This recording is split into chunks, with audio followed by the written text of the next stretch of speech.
Hello guys! Hello, this is for Sagittarius. Welcome dito sa aking channel, Sagittarius. Tingnan natin Sagittarius kung anong messages, vibration, gabay, energy para sa inyong lahat. Okay. Tingnan natin kung anong message ang kailangan mong marinig sa last week ng April. Okay. Taking action.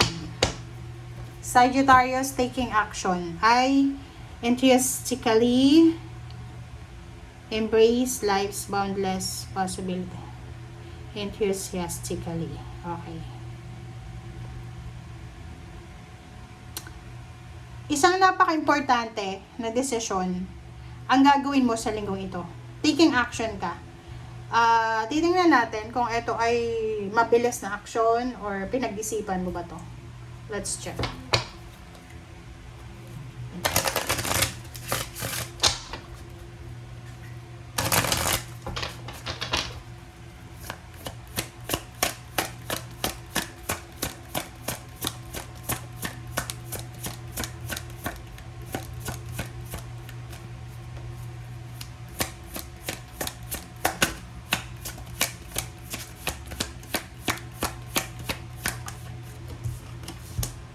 Wow.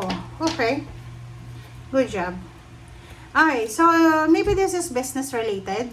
Collaboration, partnership. Nakikita ko sir dito, this one is maybe collaboration. Kasi sinasabi ng bara sa inyo na posibleng mayroong pinaplano ka.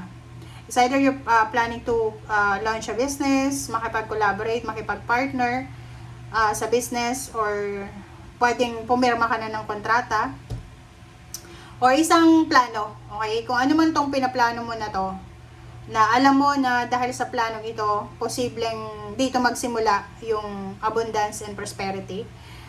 Dito sa planong ito, dito siya, parang eto yung stepping stone papunta doon sa abundance.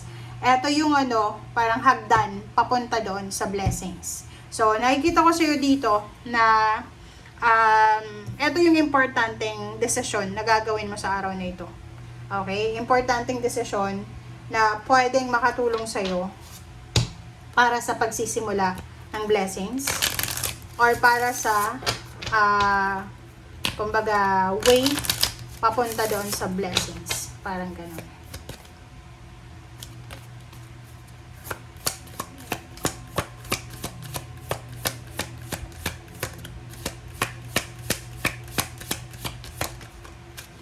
Sagittarius. Okay. Rhodochrosite. Be gentle with yourself. You've been through a lot and need time to heal and recover. Citrine. Unnecessary worries. Okay. So, sa pera, walang problema. Yung pera mo, walang problema. Dito naman tayo sa emotion, guys. Every week, every day, parang ganun yung message mo. Paki-comment nga sa comment section. Ano ba, pakisabi dyan na Scorpio, Sagittarius, relationship ba yan? Or Sagittarius Pisces, Sagittarius Cancer. Ano bang relationship meron kayo? Kasi kung makikita mo dito, masyado kang nag-aalala. You are worried. Nag-aalala ka sa relationship mo. Ano ba to? Kasi parang napaka-toxic na ito, guys. Napaka-toxic. Tingnan mo to. Kasi normally yung citrine, swerte siya, lalo sa pera. Pero dito sinasabi na medyo nag-aalala ka. Marami kang mga burdens of worries na kailangan mong alisin. Okay? Be gentle. So, kaya nga, resonated silang dalawa. Rhodochrosite tsaka citrine. Ang sabi ni Citrine sa'yo, kung ano man daw na naiisip mo, or hindi ito isip nangyayari to. Marami kang pinagdadaanan na problema. Marami kang hinaing sa buhay. Regrets, worries. Kumbaga, burden talaga siya. And wala kang ibang magagawa is ibigay mo daw yan sa Panginoon para sa healing and solution. Maging gentle ka daw sa sarili mo. Marami ka ng pinagdaanan.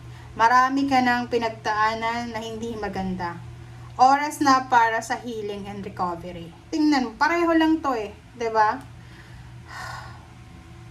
Pa-comment nga sa comment section guys. Kasi medyo ano to eh. Medyo off yung baraha mo. Sagittarius. Hindi ko alam kung pina-power trip ka ba ng asawa mo.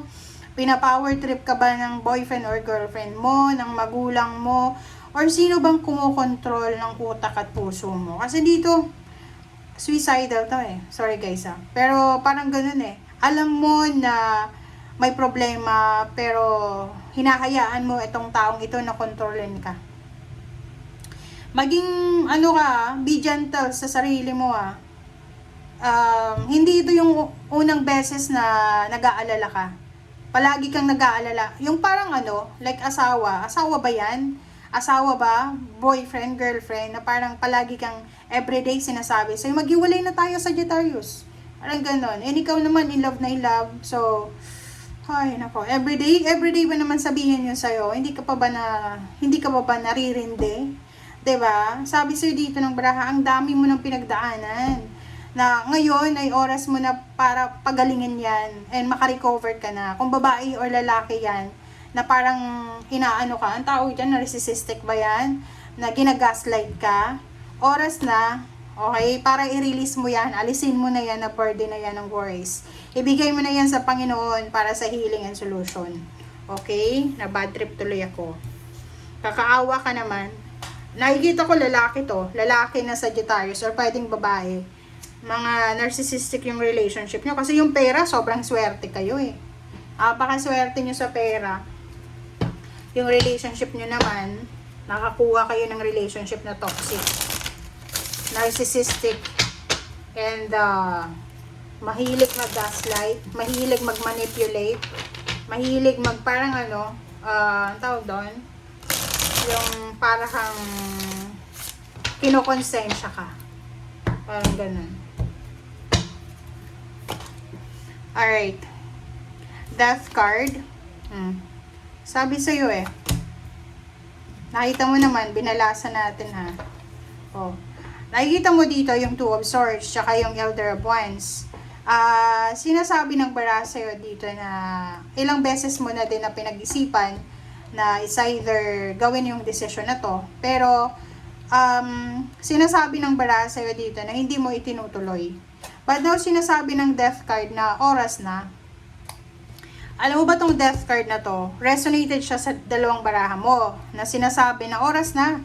This is the time for healing and solution.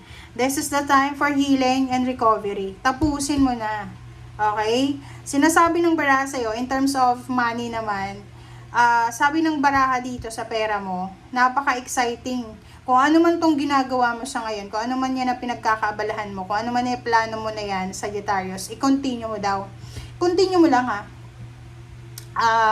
just continue lang. Kasi sinasabi ng baraha na maraming blessings, lalo na sa pananalapi, ang darating sa'yo. Mag-explore ka pa sa pentacles mo. So, ibig sabihin, kung may pera ka ngayon, kung may negosyo ka sa ngayon, mas lalo pang lalawak. Okay? Mas lalo pang lalawak yung pera mo. Dadami pa yung pera mo. Kung branches yan, marami pang branches. Kung promotion naman yan, possible na mas ma-promote ka pa kung mataas na yung position mo sa ngayon, mas may mataas pa dyan na promotion sa'yo. Okay? Na darating sa'yo. Okay, Magician, the Temperance, Five of Pentacles, and the Fool. Magician, sa linggong ito, iwasan mo lang yung mabilis na gumawa ng aksyon, okay? Na hindi mo pinag-iisipan. Yun. Ang sabi nga ng death card sa'yo, tapusin mo na, pero kailangan dito ng step by step. Okay? Step by step. Kasi gano'n naman talaga yung healing eh. Yung healing, kagalingan, kahit nga sa sakit, like katawan, may sakit ka sa katawan, yung pag-inom mo ng isang beses na gamot, hindi ka gagaling agad.